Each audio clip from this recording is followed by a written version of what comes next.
그 추수감사절 그림을 보면은 거기 생존한 청교도들 그리고 그 도와준 인디안 소년의 그림이 그려져 있습니다.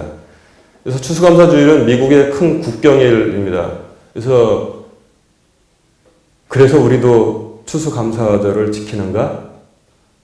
예, 그리고 또 아니옵니다. 예는 무엇이냐면 11월 셋째 주에 우리가 추수감사주일을 지키는 것, 그것은 거기서 온 전통이고요. 그 다음에 거기서 시작된 건가? 그렇지 않습니다. 성경의 말씀에 그 뿌리를 두고 있다는 사실을 우리가 알아야 됩니다. 그래서 우리가 신앙생활 하는데 미국 소리 나오면 항상 삐딱하게 반응하는 사람들이 있잖아요. 그 사람들은 뭐 미국 청교도들이 지켰다고 해서 그게 미국의 기념일이지 한국이 뭐 교회도 미국에 속해 있냐? 그걸 왜 따라하냐? 그런데 참 그런 삐딱한 마음을 가지고 있는 사람들 보면 마음이 안타깝습니다. 11월 셋째 주에 드리는 것은 그 전통을 우리가 따르는 것이지만 이미 오늘 시편 104편 그리고 신명기 어디서나 찾아보면은 천익은 수확으로 하나님께 드리라고 말씀하고 있습니다. 잠언에도 그렇죠. 그래서 그 성경 전통이 그대로 있는 것 알 수 있어요. 그래서 옛날에는 추수감사주일 되면은 그 추억이 있습니다. 저도 어릴 때 주일학교 다니면은 그때는 꼭 이렇게 오늘 권사님 떡 준비해 온 것처럼 집에 갈 때 떡을 이렇게 그 백설기 아니면 콩 들은 백설기 아니면은 시루떡을 해서 이렇게 비닐로 포장을 해서 하나씩 줬습니다. 그러면 애들 주일학교 마치고 집에 갈 때 떡을 한 덩어리 내지 두 덩어리 가지고 집에 가죠. 그런데 그게 저녁 때 저희 집은 다 교회를 다니니까 다 모아놓으면 그거 괜찮더라고요. 풍성하게. 그래서 그런 좋은 추억이 있고, 그래서 우리도 이제 이 떡도 있고 과일도 있고 채소도 있고, 그래서 오늘 또 특별한 만찬도 준비해서 다 같이 즐길 수 있게 돼서 이러한 기회를 이 땅에 사는 동안 베풀어 주신 하나님께 참 감사합니다. 먹을 것으로 상징되지만 1년 동안 모든 베풀어 주신 것을 우리가 지금 감사하는 거거든요. 이처럼 믿음과 감사는 나눌 수 없다는 사실을 여러분 꼭 기억하시기 바랍니다. 믿음과 감사는 절대 분리되는 것이 아닙니다. 여러분, 믿음 없는 감사를 본 적 있습니까? 믿음 없는 감사, 믿음이 없는데 감사를 해요. 전혀 없습니다. 믿음이 없는 사람이 감사하지 못합니다. 그런데 유감스럽게 감사 없는 믿음 본 적 있습니까? 많이 봅니다. 믿음 없는 감사는 없는데 감사 없는 믿음은 많은 경우가 있다는 거예요. 그래서 이사야서 1장 3절에 보면은 소도 자기 주인을 알며 나귀도 제 주인의 구유를 알건만은 이스라엘은 알지 못한다. 이렇게 주님께서 이사야의 입을 통해서 탄식하신 것을 볼 수 있습니다. 신약에서 한번 찾아볼까요? 누가복음 17장 11절 이하에는 아주 우리가 익히 알고 있는 그런 내용이 있습니다. 10명의 문둥병자가 있었어요. 그래서 예수님께서 그곳을 지나가신다는 소리를 듣고 오 나사렛 예수시여 우리를 불쌍히 여겨 주시옵소서 우리를 구원해 주시옵소서 그랬더니 주님께서 문둥병자들 10명을 다 불렀습니다. 너희들이 무엇을 원하느냐? 이 문둥병 고침받기를 원하나이다. 가서 제사장에게 보여라 그랬어요. 왜 제사장에게 보이라고 했습니까? 출애굽기에 그 율례가 규정되어 있어요. 문둥병의 종류와 그 병의 치료와 치료되지 않은 것은 누가 판별합니까? 그 당시에 의사라는 직분이 없었기 때문에, 직업이 없었기 때문에 제사장이 판단을 했습니다. 그래서 제사장이 너는 나았다 그러면 그 문둥병자는 뭐예요? 공동체 안으로 들어갈 수가 있었습니다.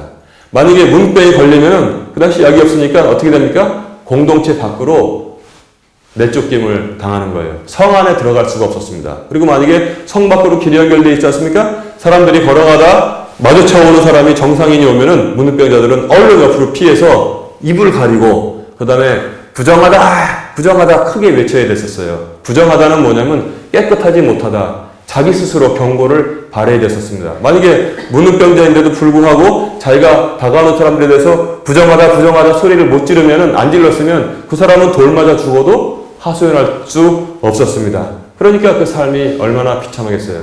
우리나라에서도 문둥병 환자들 모여 사는 곳이 있었죠. 지금도 있죠. 그 섬 소록도입니다. 소록도에 왜 보냈냐면 같이 살 수가 없었기 때문에 소록도로 다 모아놓은 것입니다. 그런데 제사장에게 가서 보여라. 그것은 무엇이냐면 믿음을 본 거예요. 그래서 아직 낫지는 않았습니다. 그런데 제사장에게 가서 보여라고 했을 때 그들은 제사장에게 보이러 갔습니다. 그런데 가는 중에 그 문득병이 깨끗하게 나은 것을 자기들이 알게 되었습니다. 그러니까 어떻게 했어요? 9명하고 1명의 반응이 달랐습니다. 9명은 이야 해가지고 전부 다 자기 가고자 했던 대로 다 뛰어간 것을 성경이 전하고 있습니다. 10명 중에서 1명만 다시 길을 되돌이켜서 예수님께로 열심히 제사장에게 가지도 않았습니다. 그는 예수님께로 열심히 뛰어가서 그 앞에 무릎을 꿇었습니다. 예수님께서 그를 알아보시고 나음을 받은 사람이 10명이 아니었느냐? 나머지 9은 어디 있느냐? 나머지 9은 어디 있습니까? 다 자기들 가고 싶은 대로 신이 나서 뛰어갔겠죠. 그리고 주님께서 19절에 보면 내 길로 가라. 내 믿음이 너를 온전케 하였느니라. 즉 영혼의 구원까지 받은 것을 성경이 우리에게 전하고 있습니다. 이처럼 믿음과 감사는, 온전한 믿음과 감사는 여러분 분리할 수가 없습니다. 믿음 없는 감사가 없지만 감사 없는 믿음이 있다면은 우리가 이제 앞으로 개선해 나가야 할 믿음의 태도인 것을 알아야 됩니다. 온전한 믿음은 반드시 감사가 있는 믿음이라는 사실을 성경이 우리에게 구약부터 신약까지 꾸준하게 전해주고 있습니다. 오늘 본문 시편 104편 1절부터 19절까지 보면은 거기에 영과 혼과 육신에 관한 얘기가 모두 나와 있는 것 볼 수 있어요. 1절에 보니까 혼에 관해서 말씀하고 있습니다. 오, 내 혼아, 주를 찬송하라. 여러분, 혼이 뭐예요? 혼이? 혼? 우리 자신이 혼입니다. 진정한 우리는 우리 혼이에요. 지금 이제 저도 이제 성경 공부를 통해서 우리는 영과 혼과 육으로 되어 있습니다. 이렇게 가르치면서 익숙하지 않잖아요. 익숙하지 않아서 이제 기도드릴 때마다 이제 자꾸 이제 연습이랄까요? 이렇게 이제 자기 자신을 생각해 보려고 노력하니까 유익하더라고요. 지금 여러분들이 지금 보고 계시는 요 육신에 지금 제가 들어가 있는 거예요. 근데 성경은 신비롭게도 이 육신과 내 영과 혼을 딱 육신에다 붙여놓고 있는 게 뭐라고 합니까? 솔로몬의 고백에 의하면 은줄이라고 그래요. 은줄. 그래서 영어로 실버 코드 이렇게 말합니다.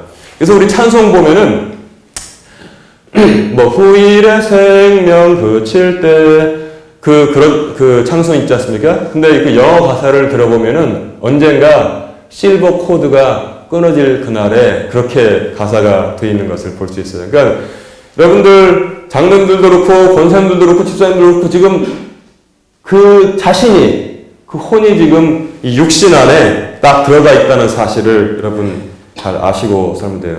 그럼 또 영은 무엇이냐? 4절에 보니까 영이 나옵니다. 자신들의 천사들을 영들로 삼으시고, 천사들은 영적인 존재라는 거예요. 영들로 삼으셨어. 이렇게 찬양을 하고 있습니다. 영은 무엇이냐면 우리에게 사람은 다 하나님의 형상이기 때문에 영적인 존재인데 영이 살아있는가 죽어있는가는 우리의 믿음 보면 알 수 있습니다. 우리가 예수를 영접한 순간에 우리 영이 그 순간에 살아있는 것입니다. 그래서 영은 하나님과 내 육신 안에 있는 내 혼이 영을 통해서 하나님께 기도할 수 있도록 하는 것입니다. 우리가 기도하잖아요. 예수를 믿고 기도드리는 사람은 전부 영이 살아있는 거예요. 혼이 지금 살아있죠? 육도 지금 살아있는 것입니다. 그래서 오늘 본문 시편 104편은 혼과 영에 대해서 말씀하고 있고 13절부터 15절까지는 육신의 것과 육신의 쓸 것에 대해서 말씀하고 있는데 그것은 무엇이냐면 샘물도 나오고 있고 열매도 나오고 있고 채소도 있고 포도즙도 있고 또 기름도 있고 성경 말씀 읽어보면 아주 독특한 그런 내용을 담고 있는데 신장을 튼튼하게 하는 빵, 즉 식물에 대해서도 지금 말씀하고 있습니다. 이처럼 영과 혼과 육신이 하나로 일관지되어서 하나님을 향하는 것이 온전한 믿음이라고 성경은 말씀하고 있습니다. 여러분, 그래서 우리에게 육신의 것을 베풀어 주셨으면은 그것을 우리 혼이 알고 그리고 영을 통해서 하나님께 감사하는 것, 그것이 바로 온전한 믿음인 것입니다. 감사 없는 누림은 오래가지 못하지만 첫 감사와 계속 이어지는 감사는 하나님의 더 부어주심을 뒤따르게 한다는 그 신앙의 원칙을 여러분 꼭 이해하시고 절대 이 신앙의 원칙에서 벗어나서 이렇게 하나님을 기쁘시게 하지 않는 그런 일이 없기를 바랍니다. 잠언 3장 9절 그리고 10절 말씀 보면은 내 재물과 내 모든 소출의 첫 열매로 주를 공경하라. 내 재물과 내 모든 소출의 첫 열매로 주를 공경하라. 그리하면 내 창고가 가득히 차고 내 포도즙 틀이 새 포도즙으로 터져 넘치리라. 이렇게 말씀하고 있습니다. 얼마나 꽉꽉꽉 채워졌으면 그것이 터져서 넘치겠습니까? 우리가 보던 옛날 성경에는 포도즙 틀이 그냥 넘치리라 이렇게 되어 있는데 원래 흠정역 성경에 보니까 새 포도즙으로 터져 넘치리라 이렇게 말씀하고 있습니다. 그래서 우리가 학교 다닐 때 배운 그런 내용이 있죠. 뭐뭐 해라. 그리고 뒤에 그리하면 이렇게 되어 있으면은 그것이 조건이 되는 거예요.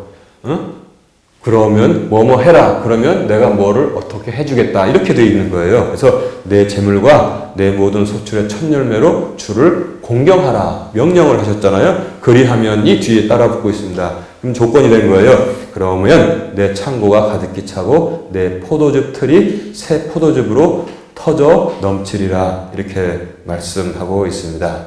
자, 아까 우리가 시작할 때 미국의 추수감사절 시작을 말씀드렸는데 추수감사가 있었습니다. 첫 추수감사가 있었는데 그것이 매년마다 지키는 절기가 되어서 추수감사절이 되었습니다.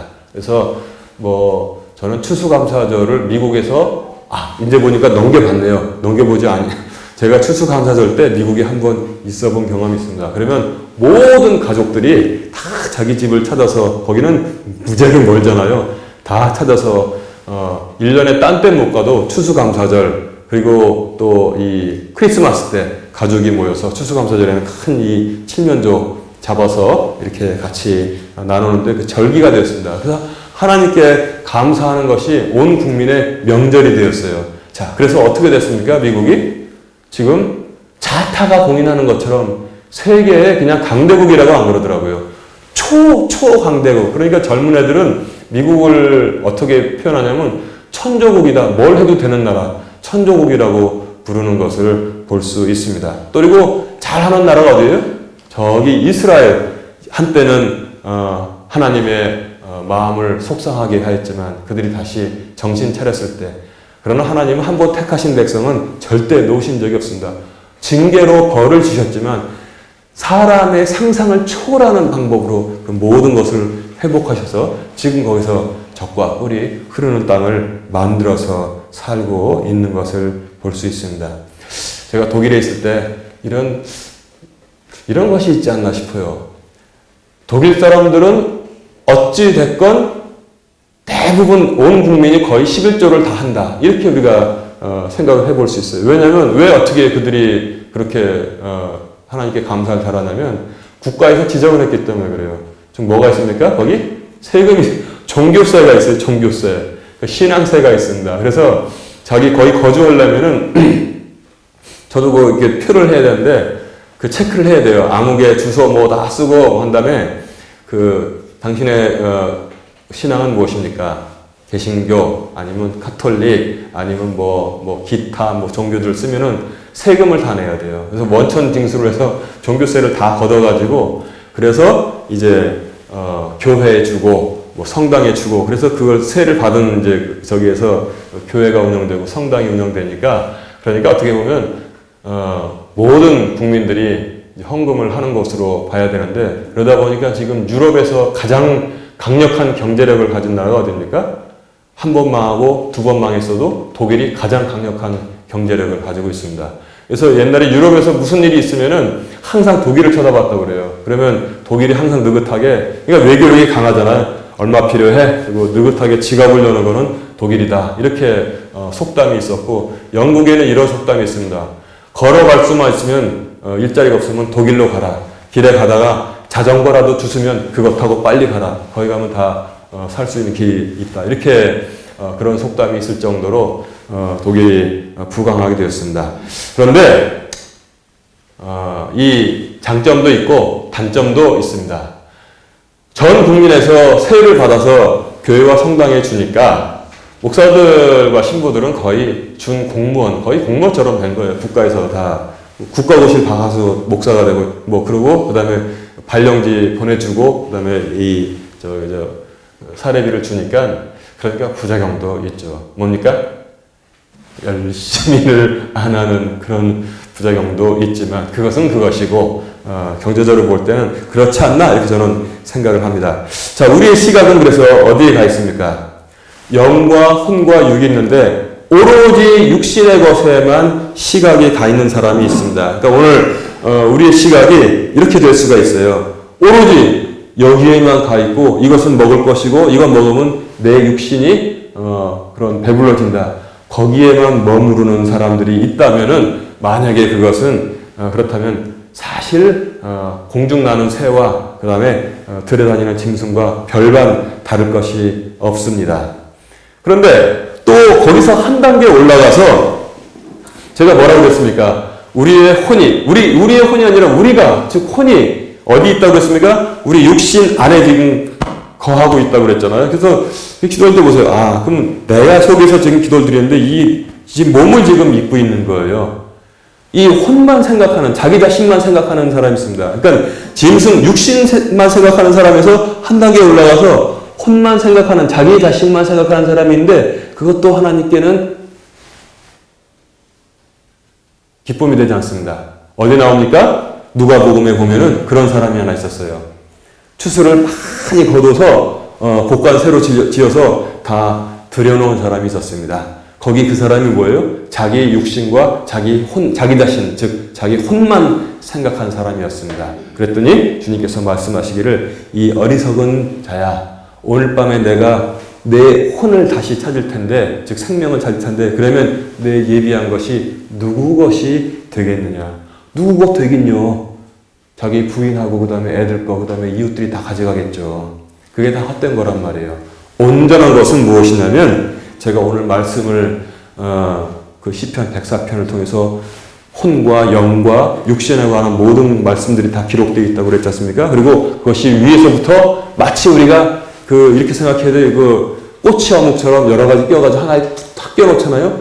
그것처럼 되는 것이 진짜 믿음이라는 것입니다. 이 육신의 것들을 하나님께서 다 금년에 햇빛과 단비를 통해서 내려주셨는데 이것이 내가 먹고 내 몸이 즐거운 것이다. 거기까지만 생각하면 공중나는 새와 짐승과 다를 바가 없다고 했고, 야, 이건 전부 내 거다. 이거 먹고 즐기자. 이것은 뭐예요? 어리석은 부자와 별반 다름이 없다고 했습니다. 무엇입니까? 이것이 누구의 손길로부터 말미암는가를 우리가 생각할 수 있어야 된다는 것입니다. 누구의 손길로부터 말미암았는가? 그것이 바로 감사인 것입니다. 그것이 바로 추수, 감사인 것입니다. 그런 믿음을 우리가 가지고 살 때, 그런 믿음 가지고 살 때 우리 결코 손해볼 일 없다는 사실, 감사는 더 큰 감사를 불러온다는 사실을 우리가 알아야 되는 것입니다. 이제 말씀을 정리합니다. 믿음에서 감사가 얼마나 중요한지 알아야만 합니다. 감사는 우리의 믿음을 증거하고 우리의 믿음을 온전케 한다고 성경이 전하고 있지 않습니까? 한 명의 문둥병자가 뛰어와서, 문둥이가 뛰어와서, 이제는 그때 뛰어올 때는 문둥이가 아니었었죠. 예수님 앞에 무릎을 꿇었을 때 그 감사가 뭐예요? 너를 온전케 하였다. 내 믿음이 너를 온전케 하였다. 온전한 믿음을 가지게 되었다. 이렇게 말씀해 주셨습니다. 감사는 그리고 또한 더 다른 더 큰 감사를 시간이 걸리더라도 반드시 불러오게 되어 있습니다. 여러분, 그래서 하나님과 감사는 뭐냐면 하나님께서 이 호박을 맛보고 싶어서 하나님께서 감사를 말씀하는 거예요? 전혀 안 그렇습니다.